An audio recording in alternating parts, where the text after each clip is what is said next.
I've been given a list of questions here by a Japanese journalist. I'm actually a translator. Oh, I see. Yeah. So this is being done with the interviewer in absentia, if you will. Okay. So actually, I talked to Jon Anderson about 2 days ago. Asked him a lot of the same questions. So you speak Japanese too? Yeah. Chris, actually, I interviewed you once here before a couple of years ago with the same guy, and this is the second time around. Oh, what, in Japan? Mm-hmm. Oh, yeah, okay. Yeah, you probably don't remember because you do a lot of... What's your name again? My name is Steve Harris. I do kind of remember you a bit. Maybe you remember a non-Japanese interpreter. Yeah. That was me. Okay. So, anyway... So how's life in Tokyo? Good? Very good, very good. There are a lot of people over here looking forward to seeing you guys. Yeah. This interviewer, whose name is Ichikawa, wants to know why exactly there was such a big shakeup in the Yes lineup for this most recent album. Well, it's not really such a big shakeup. It's just returning to the classic 70s lineup. We all played together again on the Union tour in '91, and I suppose we were pleasantly surprised that we got along with each other pretty well. So we did say that we wanted to get back together and do some more work, after that tour, and so here we are. Mm-hmm. And I guess Trevor Rabin's gone to do film music and stuff. Oh, I see. So it's been a very amicable change. There's been no problems. But why did you revert to the classic 70s lineup? Well, we were just, obviously Steve, I guess, has missed being in the band, I guess, quite a bit, but it was just time for another change. Yes, it's always changing, and I guess it was just time for another change. There was something about sort of a semi-legend among the fans that you members of Yes 22 years ago made some sort of pact that you would be reforming again. 22 years. That's Jon Anderson's Jon Anderson's press kit. But it's absolutely true. Really? What? No, it's not. Yes, it sounds a little bit suspect. I mean, you guys, I think there was sort of a legend that you were sitting around in a semi-seance type of situation and talking about, Listen, if it makes good press, print it. Yeah, I think you're right. How about the last record, Talk? That didn't seem to quite sell as many copies as we had. No, well, that was a difficult situation. We were also with the Victory, our label, and that had its own problems as well. Mm-hmm. So, combined with the fact that maybe it wasn't, one of the most outstanding Yes albums, we also have problems with distribution and all kinds of things as well. And, but not every album can be a great one. Do you think that Yes is so unique that you require a special label? The Victory people maybe didn't quite understand the essence of what Yes is supposed to be. Well, that's not actually the case, because the guy who was running it, the guy called Phil Carson, had been with us at Atlantic Records for most of the years that we were successful there. So he was very familiar with the band. Mm-hmm. I just think, certain things just didn't connect, didn't click. And, in actual fact, I mean, it sold 500,000 albums, but you wouldn't really have noticed that. Mm-hmm. Yeah, which is respectable. Yeah. I guess, considering somehow the sound of it and the confidence that seemed to go into it suggested that it might sell more. I mean, well, I wasn't sure. I mean, it was very much Trevor Rabin's thing. It was very much his baby, that album. Right. So one didn't really know how it was going to end up, but anyway, that's history now. Would it be crass to assume that maybe you guys decided to revert back to the 70s lineup because Talk represented the direction you didn't want to go into? Yeah, you could say that was definitely had some bearing on it, although it wasn't the whole thing. The problem was we were becoming a lot more influenced by especially on Talk, that we were, working with the computer so much that, that I think we wanted to be able to get back to actually playing together, and producing the music that way, and then using the computers as a tool to help rather than as a tool to originate the album. In what way were you relying on computers for Talk? Well, Trevor Rabin was very into using the computers as a creative writing tool, as opposed to just an after-the-fact post-production, sort of system. And so a lot of the stuff, we were putting it down first into computer, then overdubbing on that, and then adding drums to that. You see what I mean? Oh, so it's coming from that direction. So it was already almost a viable product at the pre-production stage. Yeah, that's right. Yeah, it was just so no one was actually playing on it until after it was created. You know what I'm saying? Yeah. It's not a bad way of doing things. It's just a different way that I don't particularly think suits Yes. So I guess a fellow like Trevor Rabin is probably better off on his own then. Probably so. Let's wish him luck. Yeah. We certainly would do that. And on this record, you have done the very yes-like. You've pursued a very yes-like approach, in that there are only two songs with about 30 minutes apiece. Yeah. Well, what, the new songs? Yeah. Well, one is about 20 minutes. The other one's not that long. The other one's about 12, I think. So they're not 30 minutes apiece. Oh, is that right? Well, I wonder why the guy has this written down here. I guess they're just very... No, it's 30 minutes between them, I think. Oh, okay.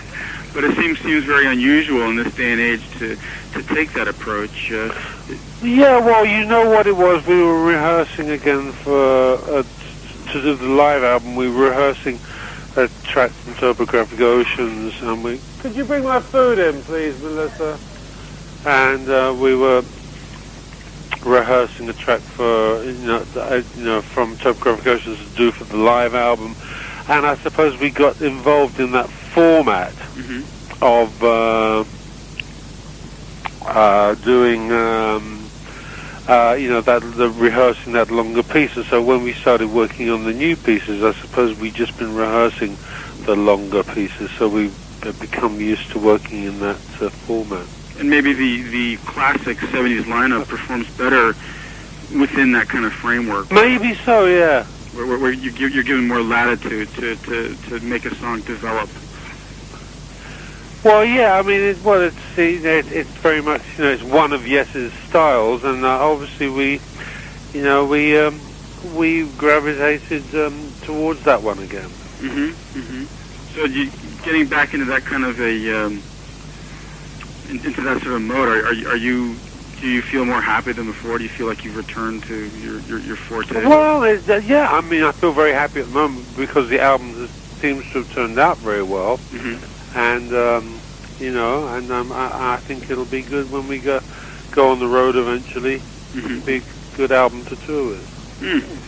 There's kind of a running joke among Yes fans. This guy points out that your telephone is sort of the source of all personnel changes in the band. That you send my telephone. Yes, your telephone. You send out. Don't blame me. It said that you send out the sort of orders there. You're like the brain center. Well, thank you very much. This guy was wondering, as the head of personnel and Yes there. Well, yes, I'm the personnel director. You're the personnel director. Yeah. He had a few questions about things that have happened thus far, just to sort of set the record straight. And believe it or not, the first thing he asks here is how you switched from Peter Banks to Steve Howe. How? Well,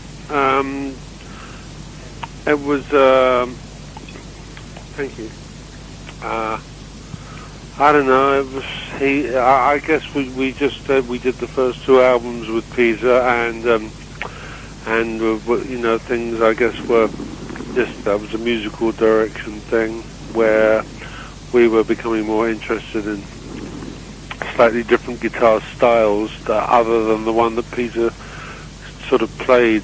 The style he played was, you know, maybe a bit limiting to what, you know, we wanted to do. That's why it appealed to us to get Steve Howe, because of his jazz influence and his country influence, and, you know, and his many different ways of playing.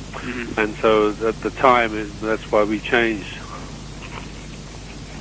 And how about Tony Kaye to Rick Wakeman? Well, I guess that was once we got Steve Howe, who was obviously technically very good. I suppose we thought it would be a good idea to have a keyboard player who was technically a bit better than Tony. Because, I mean, Tony Kaye is not a bad player. He's just, you know, he's a different, he's more of a feel kind of player. You know, more bluesy, funk kind of player, I guess. And then you would later switch from Wakeman to Patrick Moratz. Well, that was because we needed to replace Rick, because Rick was having a big success with his solo career. So, of course, he wanted to go and pursue that. And then he would later come back again. Yeah, I know. It's like, I don't know. I guess he got it out of his system and decided that maybe Yes was the way to go. Well, yeah, well, he came back twice. This is the second time. And how about Bill Bruford to Alan White? Well, that was a big change. That was a big change for me because, you know, I'm the bass player, and also they're very different styles of drummer. And but I'm very happy that I've been so lucky to have played with both styles of playing over the years. So I'm grateful for that. How about personality-wise? How did you get on with Bill Bruford as opposed to well, very well. I mean, Bill and I have very similar upbringing, you know, in English kind of system. You know, we went to the same kind of school and everything. So, I get on with Bill very well. And, you know, but it's been such a long time, really, since, you know, now I'm used to playing with Alan, and we have a certain style and way of playing, and, you know, and that's become what it is now. Yeah, it's like second nature kind of thing, I guess. Yeah, exactly, yeah. Okay, and then there was the Anderson Howe change to the two guys from Buggles. Was it Jeff Downs and Trevor Horn? How about that? Well, that was very different. Yeah. Not so different for the keyboard playing. I mean, Jeff Downs is a very good keyboard player, but different from Rick. And you know, I like Jeff's playing, and of course Trevor Horn was a very, very different singer from Jon in many ways, but in some ways it wasn't so different. You know, he could sing some Yes things very much like Jon, and then other times he would, you know, he would lose his confidence a little bit, and you know. But he was more of a studio musician anyway, Trevor Horn. You know, he's not naturally a great live performer. Yeah. So that's the difference with Jon and Trevor. It's funny that that you still get asked about that period of Yes history, but I guess it sort of sticks out in fans' mind because the identity of the band seemed to be almost in danger at the time. it was supposed to be a project called Cinema, right? Yeah, that's right. And at the time, did you had actually played the tape 90125 for Jon? Had you tried to get him involved?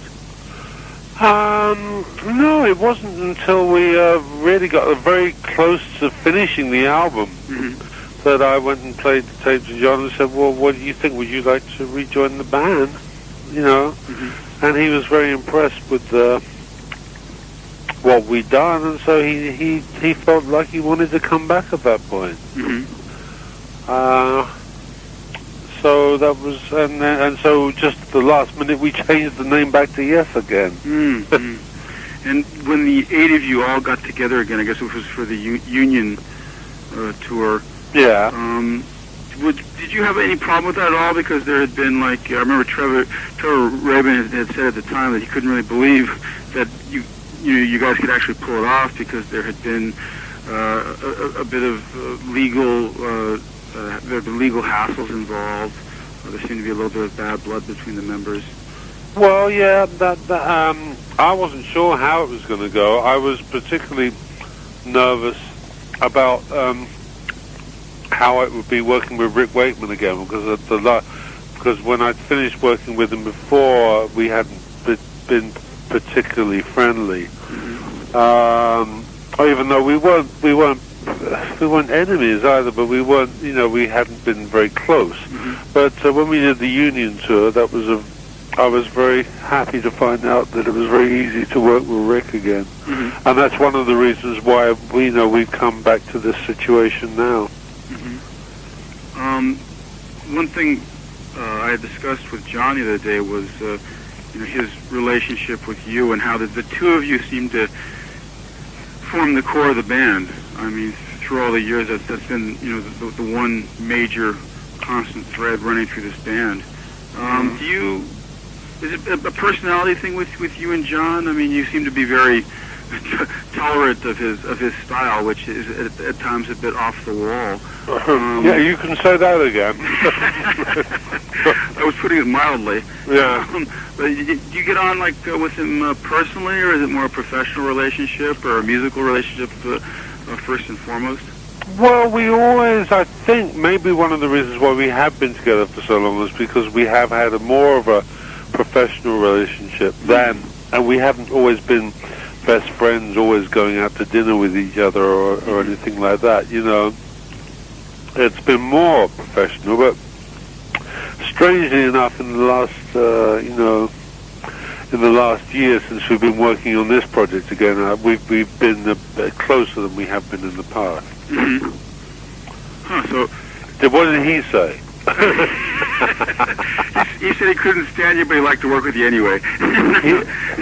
No, he didn't say. He said that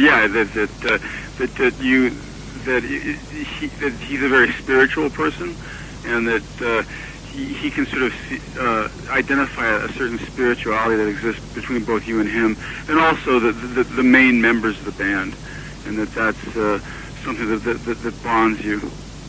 Well, that's a very good answer. Yeah. Yeah, I think that's very correct. And I guess there's also an understanding among you guys that the Yes is maybe greater than the sum of its parts.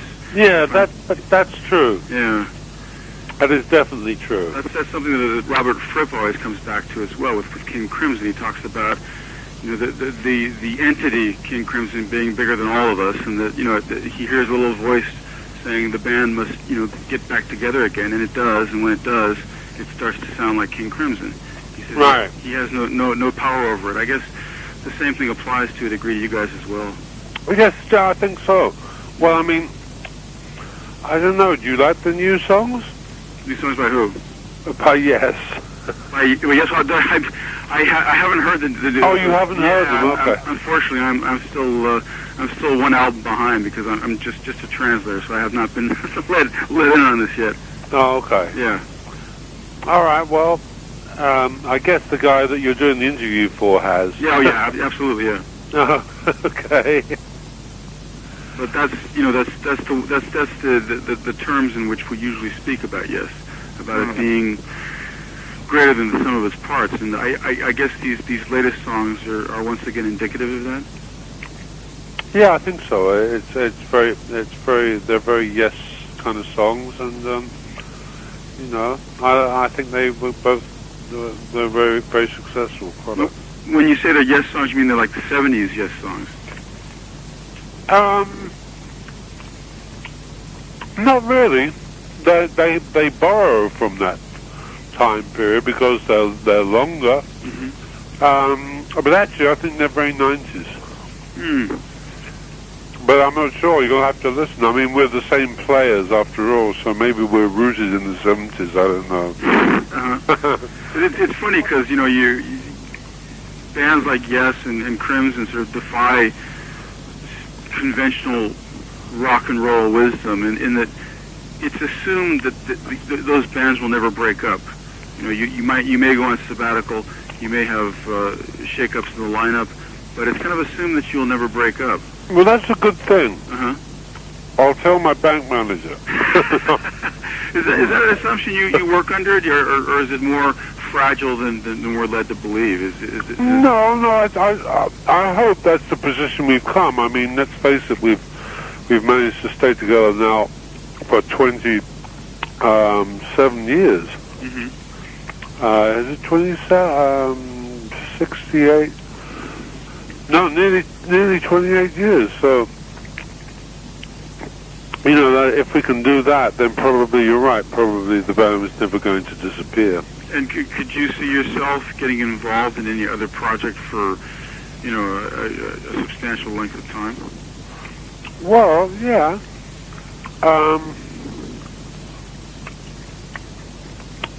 Well, that's how am I going to do that? Sorry.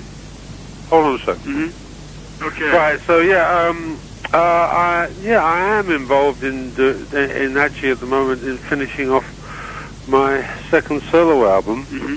which is now 22 years after the first one. I'm making another one, mm-hmm. and that's nearly done. So I've been working on that most of this year as well. Mm-hmm. It's been a very busy year for me. Oh, well, why is that coming to fruition now? Well, because it's about time more than anything else.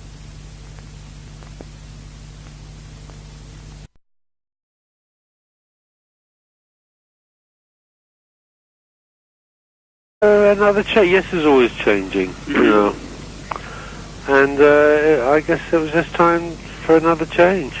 There was something about it's sort of a semi-legend among the fans that you members of Yes 22 years ago made some sort of pact that you would be reforming again. 22 years. That's Jon Anderson's Jon Anderson's press kit. But it's absolutely true. Really? Well, it's not really such a big shake-up. It's just returning to the classic 70s lineup.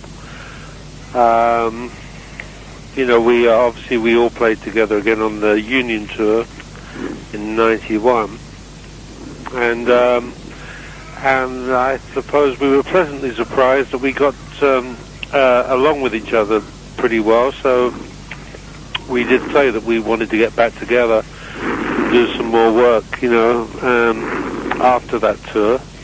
And so here we are. Mm-hmm. And I guess Trevor Rabin's gone to do film music and stuff. Oh, I see.